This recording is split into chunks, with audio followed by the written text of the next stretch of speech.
Hey, good afternoon, everyone, and welcome to our subject, Reinforced Concrete Design. And for today, we will continue our discussion with doubly reinforced beams. No? So, yung semifinals natin included both yung T-beams and itong doubly reinforced beams. So, for today, yung analysis muna ng doubly reinforced beams. So, basically, we are just reiterating yung concept na we have discussed for T-beam.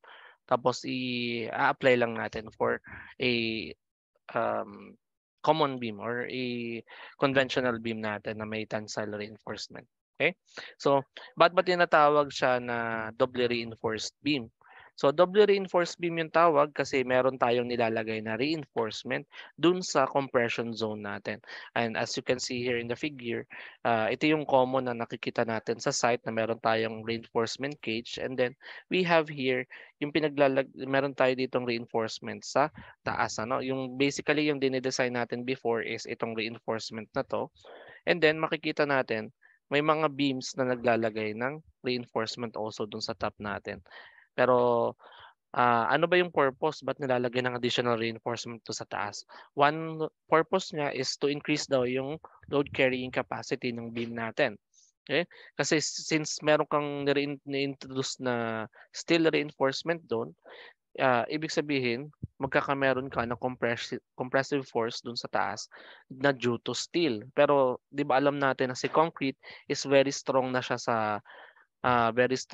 sa compression. So, kung lalagyan pa natin ng additional na compression steel, so mas lalakas yung compressive capacity nung mismong beam natin.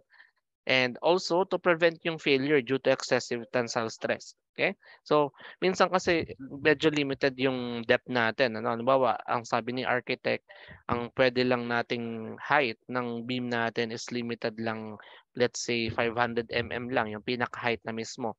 So, minsan para mapapasa natin o madagdagan natin yung capacity ng tensile reinforcement natin, kailangan dagdagan natin ng compression reinforcement kasi iba-balance out ni compression steel yung idadagdag nating tensile reinforcement. So, by that way, mas na provide natin ng mas mataas na capacity, tensile capacity yung section natin.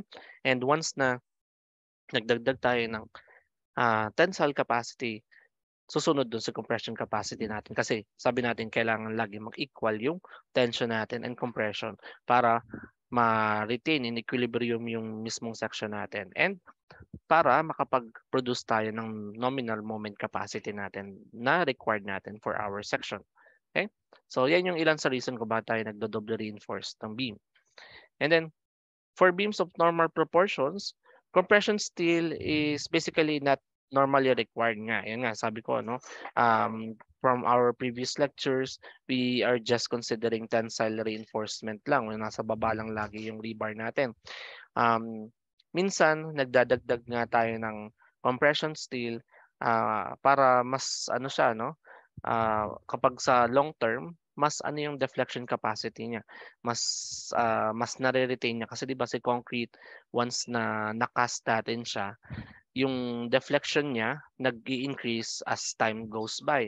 So after 10 years, iba yung deflection niya and then after 20 years, iba din yung deflection niya. And itong si double reinforcement natin, nakakatulong siya to support yung ating beam para hindi siya mag-deflect. Okay? And also, ginagamit na din natin siya para sa stirrup, no? Para makasa natin yung stirrup. Kasi pag walang compression reinforcement, halimbawa to, nilagay mo sa cage, ano? Tapos wala kang rebar dito. Mangyayari pag nagbuhos tayo, 'di ba binabagsakan siya ng konkreto, may tendency na ma-disalign yung mga ano natin, 'di ba? Ito yung ating beam sa longitudinal view, yung ties natin ganyan yung itsura. Kapag halimbawa binuhusan natin, may possibility disaligned yung mismong stirrup natin na ayun yung ayaw natin. Kaya nagpo-provide tayo ng compression reinforcement para itatali din natin siya dun sa portion na yon para kahit mabagsak ka ng konkreto, hindi gagalaw yung yung longitudinal reinforcement natin sa tension tsaka sa compression. Okay? So, in in analyzing yung ating double reinforcement, ang ginagawa daw natin, ini-split din natin yung section natin into 2 parts. So, since meron na tayo ditong introduce na reinforcement sa taas, so ito yung compression reinforcement natin. So, kapag may nakita kayong prime sa notation, ibig sabihin sa compression side siya. So, yung dati AS yung ginagamit natin. For compression, we have AS prime. So, we can subdivide it into 2, wherein yung unang portion is yung original na ginagawa natin na meron lang tayong tensile reinforcement, and then meron tayong concrete, ano? And then yung concrete na yan, may certain portion lang dyan na effective. Halimbawa, ito yung effective na compression block lang natin. And then, ngayon yung dinagdag natin na AS, ito yun, ano? Yung AS prime natin na located na D prime from the top of our fiber o doon sa top ng beam natin. Then, doon sa centroid niya, D prime yung tawag. So, the remaining distance na ito is D minus D prime kasi from our top fiber papunta doon sa centroid ng ating tensile reinforcement and yung ating effective depth. And this distance is just the difference between our effective depth and our distance or cover ng ating compression reinforcement. Okay? So, kung meron tayong notation na ganyan, we can also rewrite a new expression para dun sa strain diagram natin. Kasi we need to check whether our compression steel yields or does not yield. Kasi di ba sabi ni NSAP, kailangan yung ating tensile reinforcement will always yield. And ano nga yung checking natin para malalaman kung nag-yield yung tensile reinforcement natin? Anyone? Yung check natin, paano natin nasabing nag-yield yung steel natin? Sinasabi natin steel yields, saan nag-greater than yung strain natin?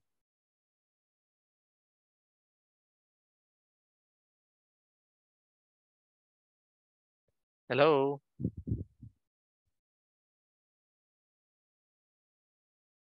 Sa EY po. Okay, yung sa ETY natin, ano, do sa correct, no, doon sa yield ng ano natin na nakadepende siya doon mismo sa um, property ng steel natin, wherein that is Fy over E over S. So, sabi natin pag greater than dyan sa value na yan, sinasabi natin na nag-yield siya.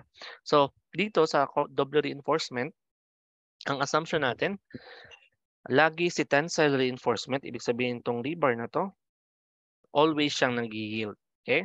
Pero ang problema pag meron tayong reinforcement at the top, kailangan natin i-verify kung nag-yield siya or hindi siya nag-yield. Okay? And paano natin makukuha yung ES prime? So, di ba before, nagkameron tayo ng derivation kung paano natin makukuha to, no? Yung ES natin. Ito yung tinawag natin sa notation natin before na ES. Na ang formula natin ng ES is equal to 0.003 D minus, ano nga? D minus C over C. Okay? So, galing yan dun sa triangle na to and dun sa triangle na to.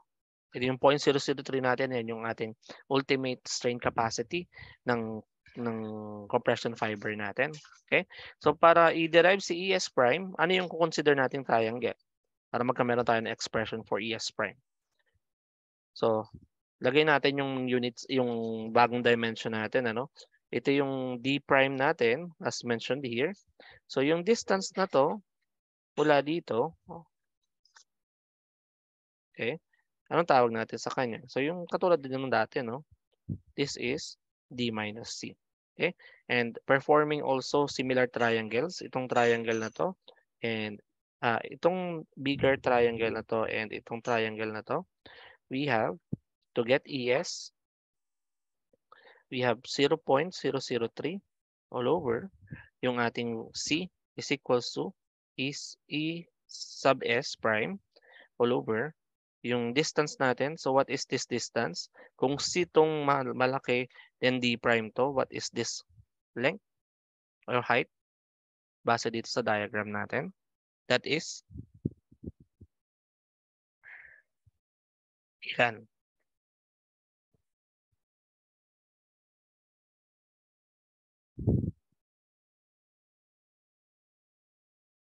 Kung C yung height nito, and then we have D prime. Ilan tong natitira dito? Minus D prime po. Okay, thank you. Correct, no? So C minus D prime. So to calculate ES prime, that is just the product of 0.003 times C minus D prime over C. So ito yung bagong notation natin para sa compression steel natin. So we need to check whether the strain value is exceeding yung ating yield strain, and kapag hindi siya nag-yield, meron tayong other other approach sa kanya, no? So ito yung dalawang problem kapag doubly reinforced beams yung pinag-uusapan natin. If compression steel natin is nag-yield, di ba? Ang original na consideration natin, we have here our, di ba, ito yung ating witness stress block. Okay? And then ito yung ating T, ito yung ating C ng compression. Tapos ngayon, may additional tayo dito, no?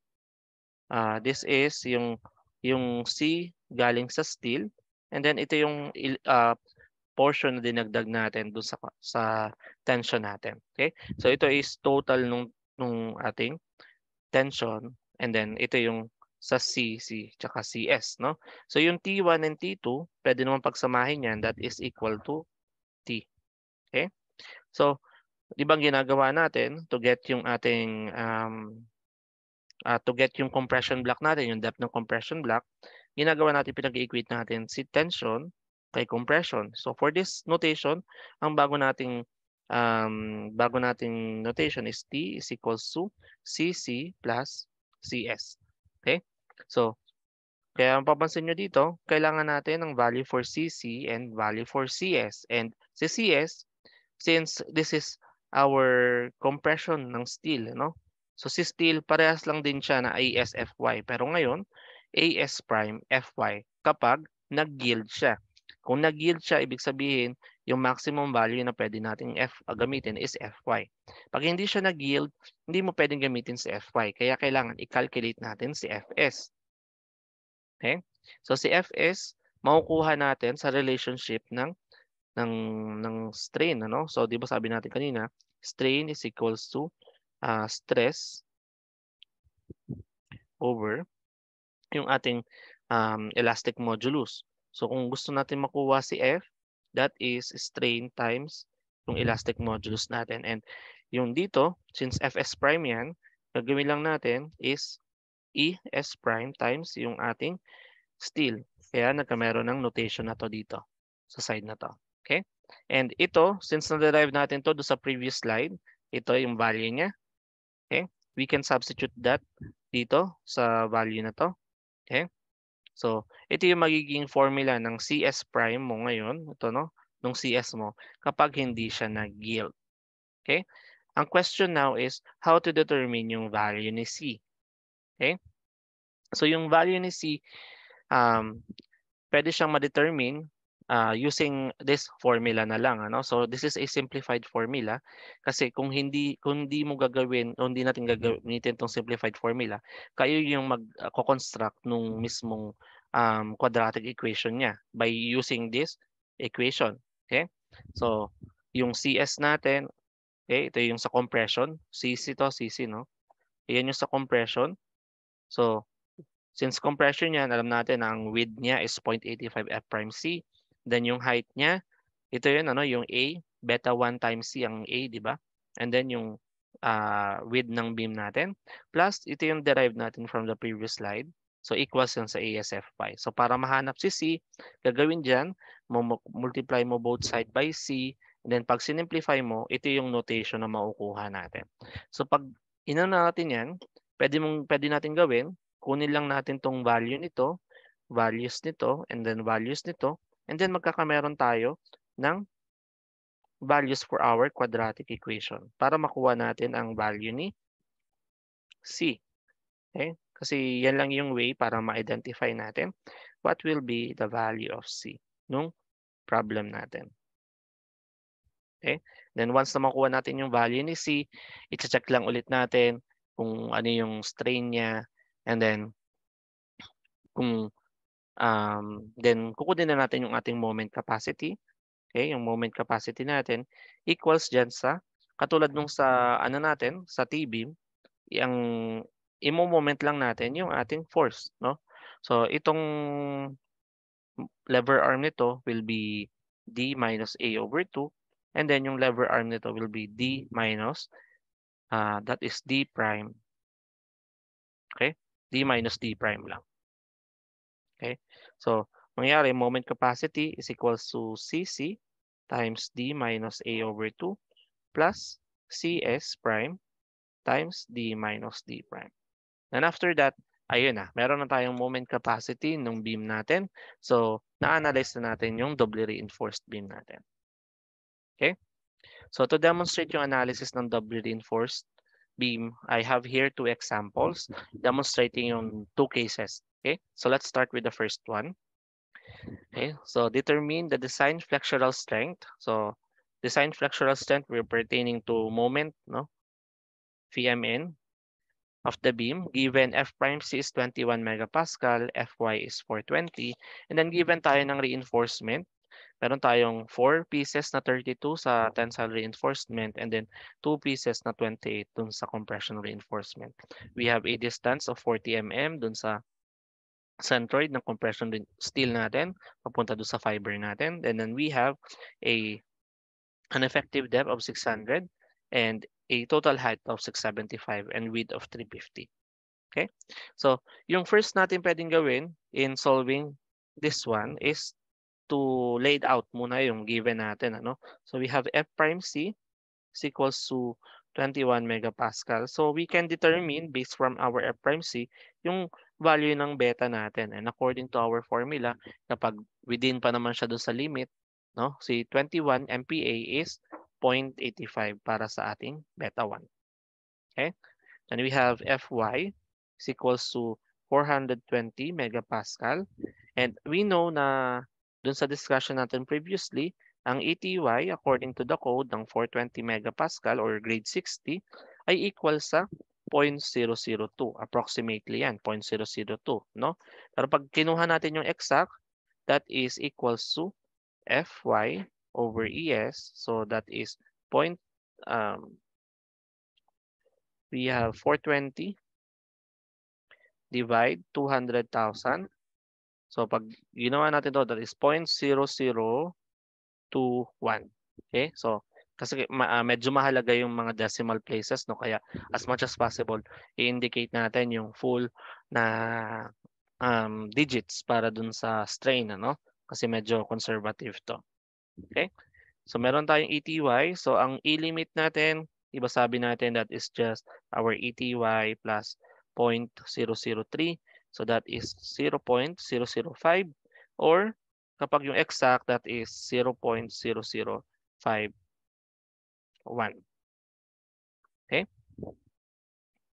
So, in solving dito, sa tingin nyo, ano yung mas madali? I-assume natin na nag-yield yung compression steel or hindi nag-yield yung compression steel? Sa tingin nyo, alin yung mas madaling assumption?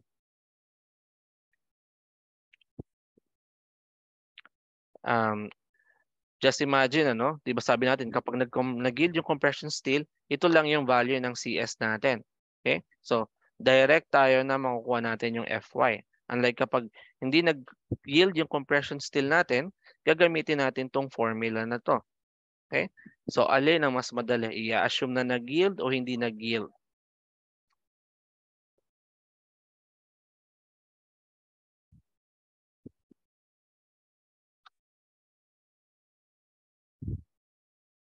Hello?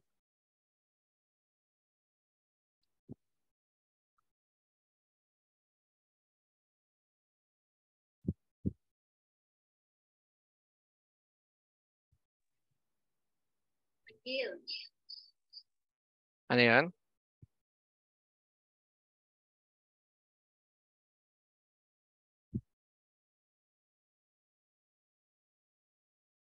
Hello? Anyone?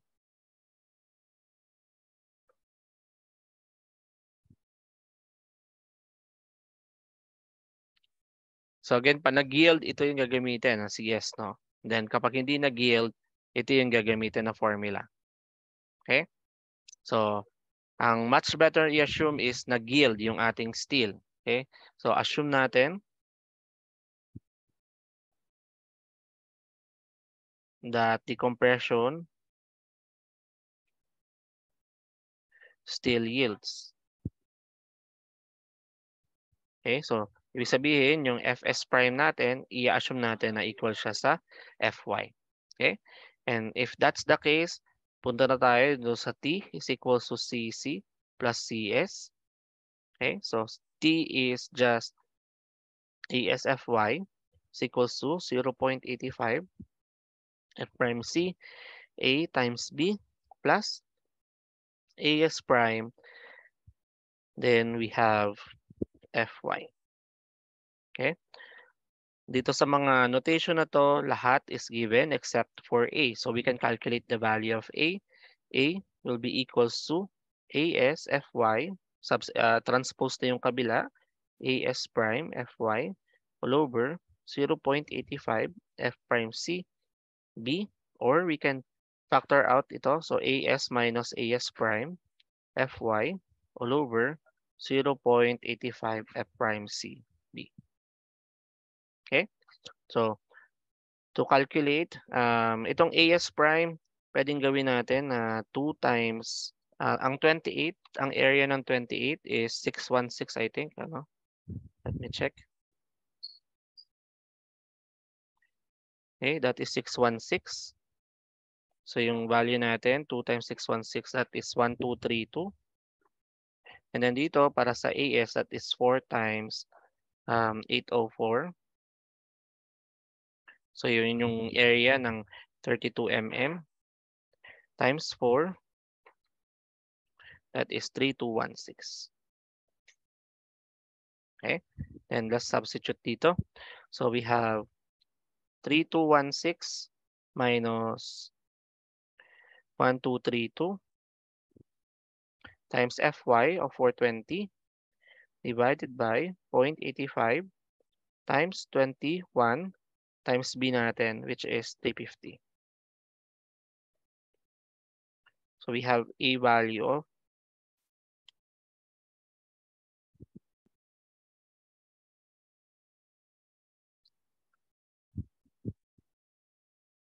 133.378 mm.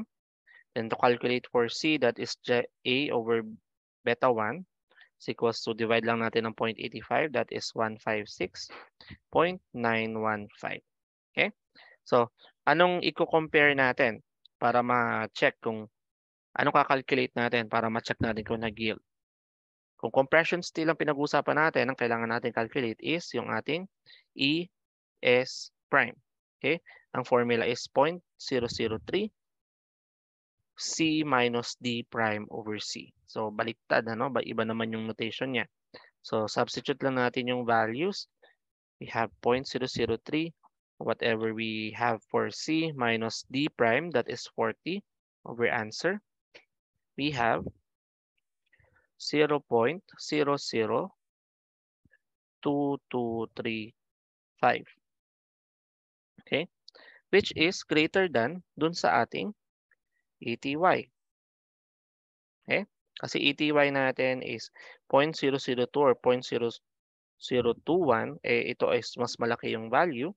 Therefore, assumption is correct. Assumption is correct na nag-yield yung ating compression reinforcement. No? So, assumption is correct. Compression steel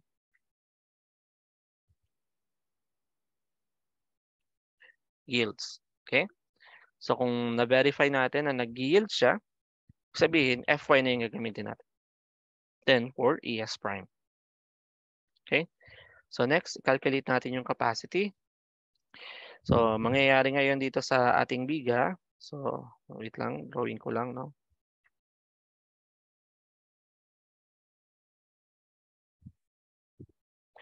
Okay, so,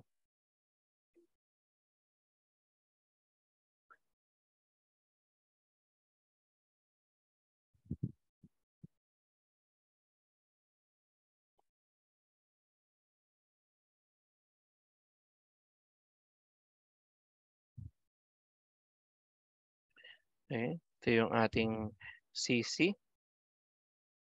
This is A, this is 0.85 F prime C.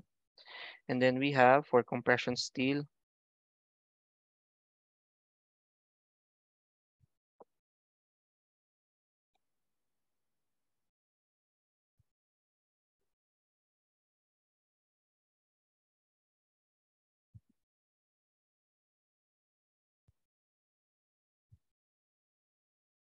okay? So, kunin lang natin yung mga values. We have for CC, that is 0.85 F prime C A B. So we have 0.85 times 21 times yung A natin as calculated as 133.378 times yung B natin which is 350. So CC is 0.85 times 21 times 133.378 times 350. That is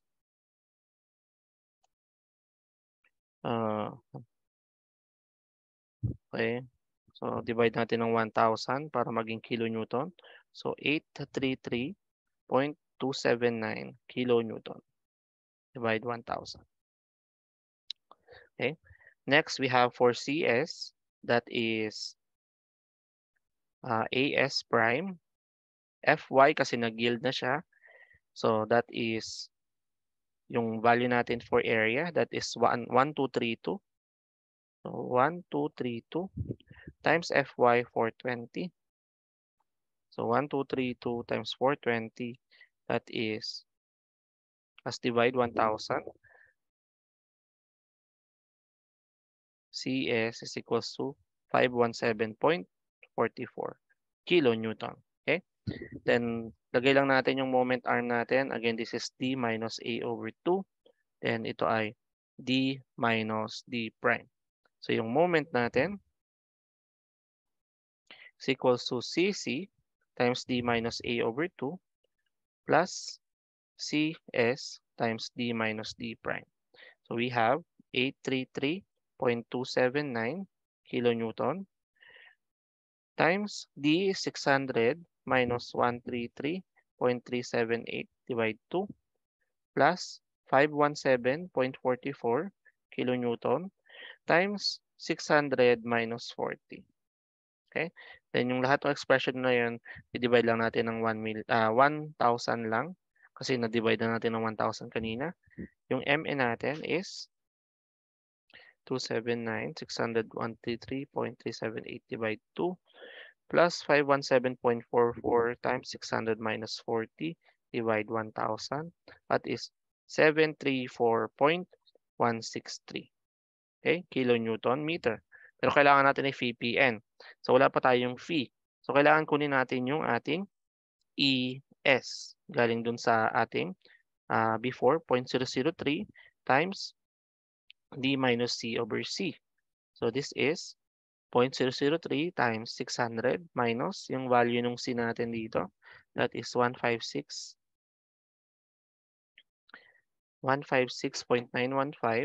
over 156.915. That is 0.00847. So verified natin na nag-yield talaga siya and more than din siya dun sa ating limit. Therefore, yung ating fee is equals to 0.9. So ang fee MN natin will be equals to 0.9 times 734.163 kilonewton meter.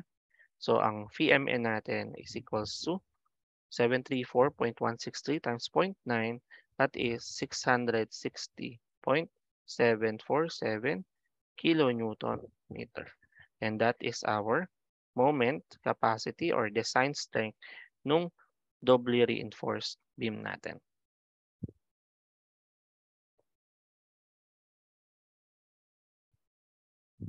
Okay? So, yan lang po yung, ganyan lang po yung analysis niya. So, almost the same lang halos ng tensile reinforcement. Nadagdagan lang tayo ng another stress, another force na ito yung kanyang lever arm. So, these two forces will be equal dito sa T natin na to. Okay? Kaya ito lang yung mino-moment natin dun sa location ng ating tensile reinforcement. Question dito sa number 1.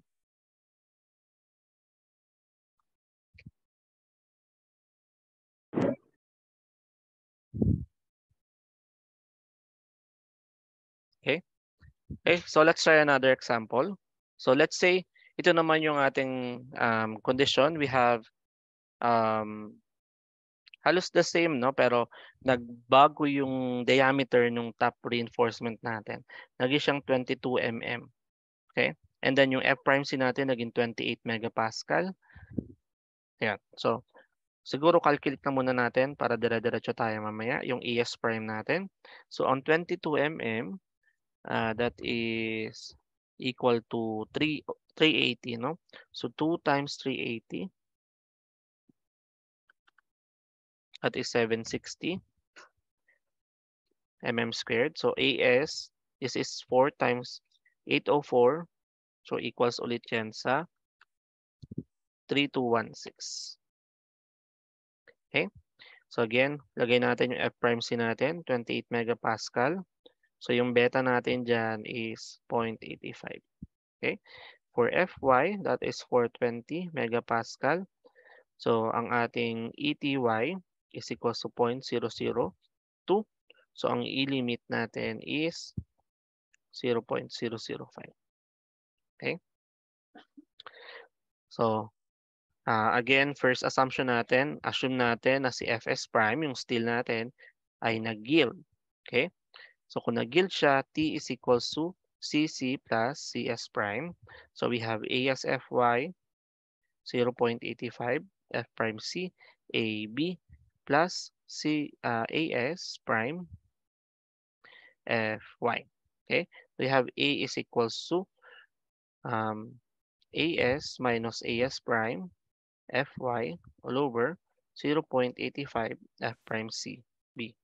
So substitute natin, 3216 minus 760 times 420 all over 0.85. F prime C is 28 times yung B natin, which is 350. Okay. Value of A is 3216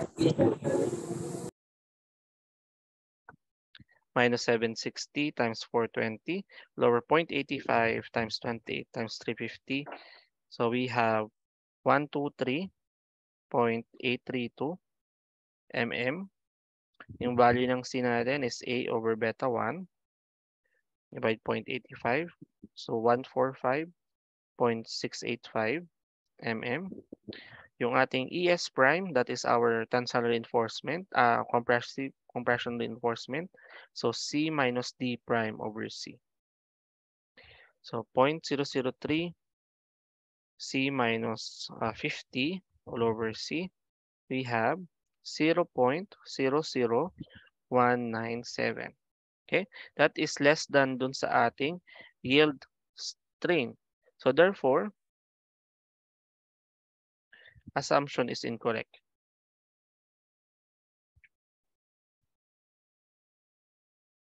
Okay? Pag incorrect siya, ibig sabihin lahat ng values na na-calculate mo dun sa unang portion are scrap na, no? Kasi hindi mo magagamit yun kasi that is for nag-yield na compression steel. So kung yung assumption natin is incorrect, ibig sabihin yung compression steel natin does not yield. Okay? So kung does not yield siya, ang gagamitin natin yung mahabang formula na pinakita ko kanina na simplified form. Okay? So ito. Okay? So copy ko lang to.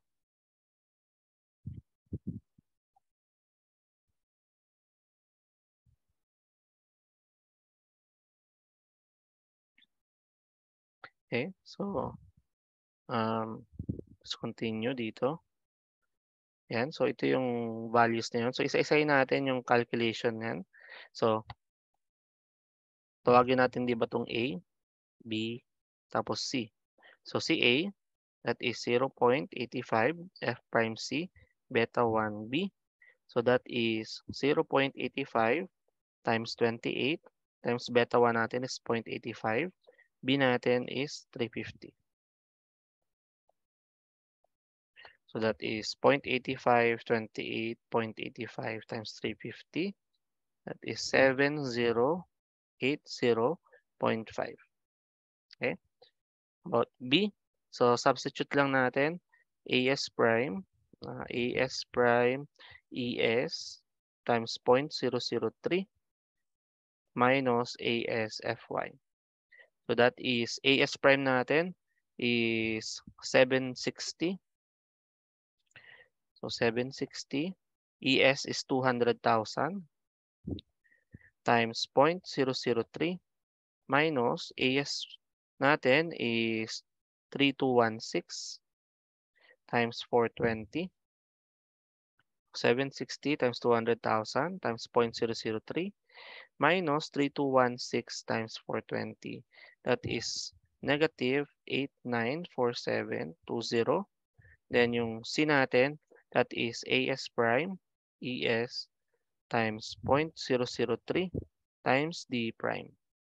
So that is 760, 200,000, 0.003 times D prime, that is 50. 760, 200,000, 0.003 times 50. That is, ilan to? 22,800,000. Okay? So, yan yung value ng ABC natin. So, pwedeng kunin natin yung sa quadratic formula natin. Ano? Kailangan natin ng value ni C. No? Yung C natin dito, yan yung unknown natin. Yung ating kailangan hanapin yung root. Okay? So, assume lang natin na x yan. So, by quadratic formula, x is equals to negative b plus minus square root of b squared minus 4ac over 2a. So, pag sinubstitute nyo yung mga values na nakalagay, ito na yun, ano? Substitute nyo na lang. So, equals to negative 894720 plus minus negative 894720 squared minus 4 a. C is 22.8 times 10 to the 6 all over 2 times 7080.5. Okay? So, yung kuha tayong value ng dalawang x. So, calculate lang natin. 894720 plus muna. 894720 squared minus 4, 780.5. 22.8 times 10 to the 6 all over 2 times 780.5. So, yung una is 90.964 mm. Okay? Then, yung isa is 35.40 mm. So, alin ang gagamitin natin? Okay? So, both are positive values. So, parehas silang pwede, ano? Pero, i-analyze natin. Yung compression, ano natin, di ba ano ba yung C? Di ba ang C natin, nung inaaral natin ng compression block, yan yung distance ng neutral axis natin. Baba, di ba? Ito yung ating, yan. Mali. Yung sa ating strain diagram.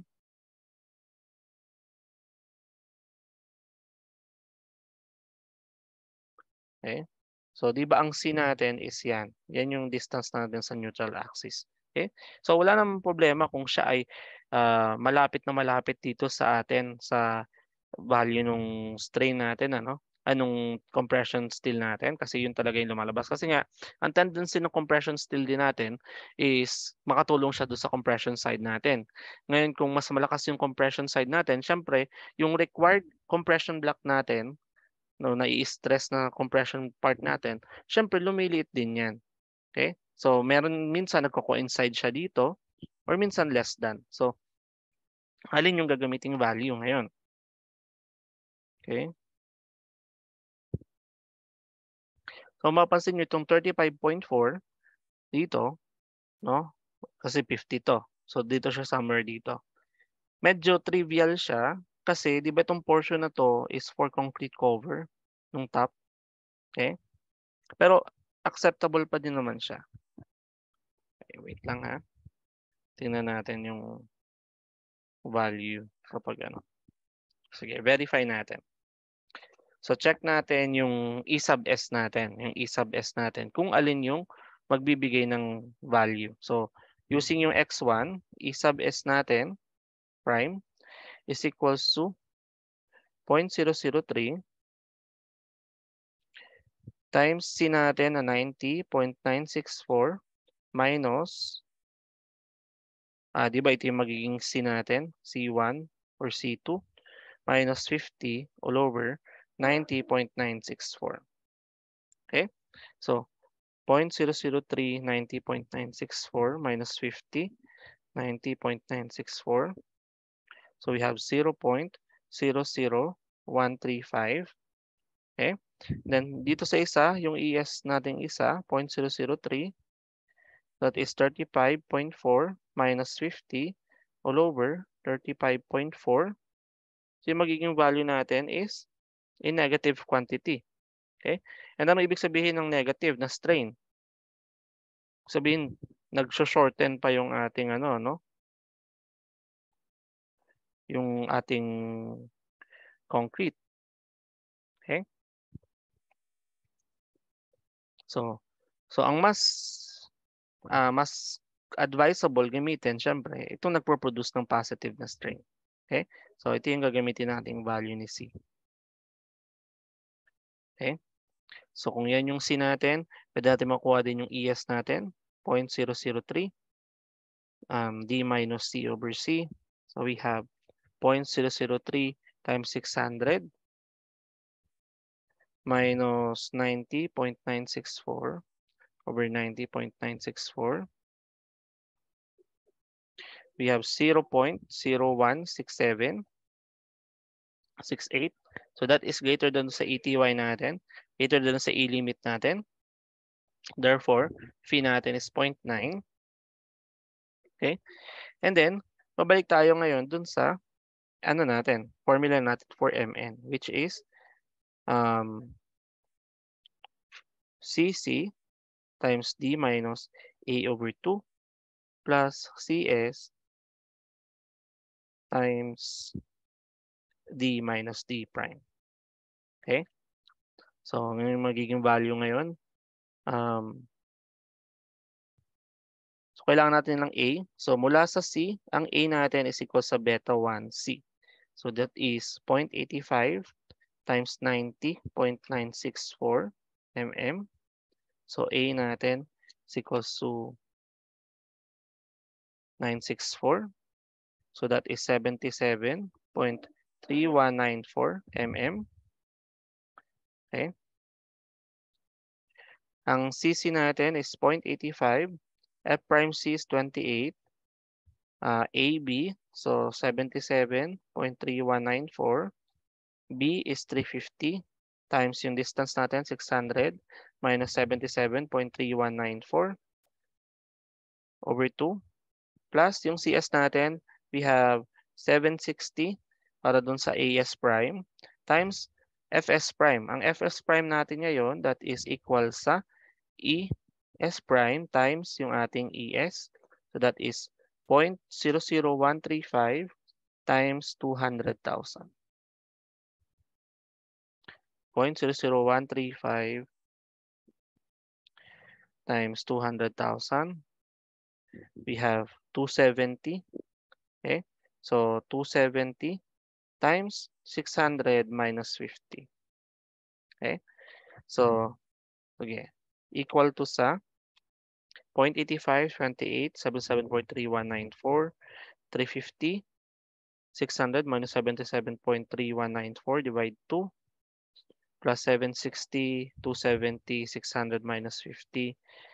So divide 1 million. We have 474.403 kilonewton meter. Dito ko na lang lalagay, no? Phi MN will be equal sa times 0.9 lang natin yung value, That is 426.963 kilonewton meter. And that is the capacity of our doubly reinforced beam.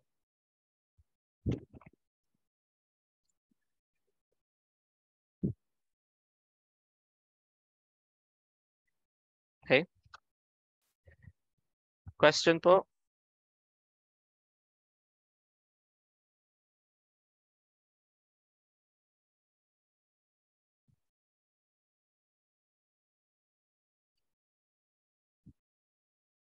Okay? So, ito yung condition kapag steel does not yield. Ito yung condition kapag the compression steel yields. So, mas madali kapag compression steel yields kasi direct substitution tayo dun sa equations na na-derive natin. Ano? Pag hindi siya nag-yield, medyo ano yung analysis kasi we need to use quadratic formula to get the value of C. Okay? And then once meron ka naman ng C, tuloy-tuloy na din naman yun. Manipulation na lang din ng mga formulas na ginagamit natin before and then substitution lang tayo dun sa nominal moment capacity natin ng double reinforced beam. Okay? So, ayan. Okay? So, kung no more question, ito lang yung discussion for double reinforced. I will see if kaya pa nung design ng double reinforced beam. Ano? Pero yung sa design kasi ng double reinforced beam, almost the same lang siya nung tensile reinforced. No? Ang ginagawa lang kapag sobra yung, kapag hindi na siya kasya, di ba? Meron tayong mga conditions before na hindi na kasya dun sa tensile tension side, yung halimbawa 8 pieces na 36 mm, ano, hindi kasya dun sa width natin. So, dahil limited yung ating kakayahan para i ilagay yung bakal dun sa ilalim lahat, pwede natin ilipat sa compression side yung ilan dun sa yung capacity natin. So, kailangan mag-introduce tayo ng compression steel. Okay? So maybe I will make one example of showing yung design ng compression steel, and that will be included in our examination. Okay? All right. So this ends yung lecture para sa compression steel. Okay? Thank you.